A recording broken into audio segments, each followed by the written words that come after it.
2008 Audi A4 2.0 turbo. Making a squeaking noise on cold starts.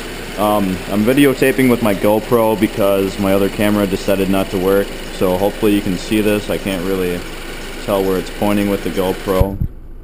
I'll stick it right up front here. The timing belt cover is where the noise is coming from.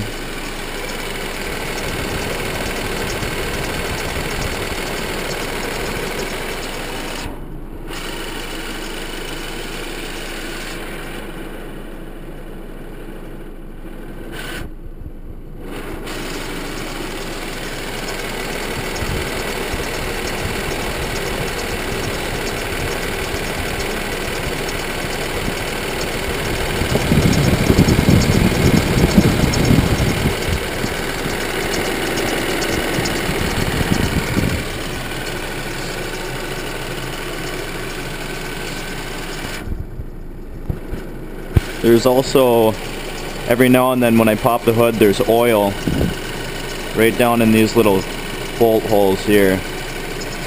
I don't know what that would be coming from. It's completely stock 2008. It's got about 70,000 miles on it.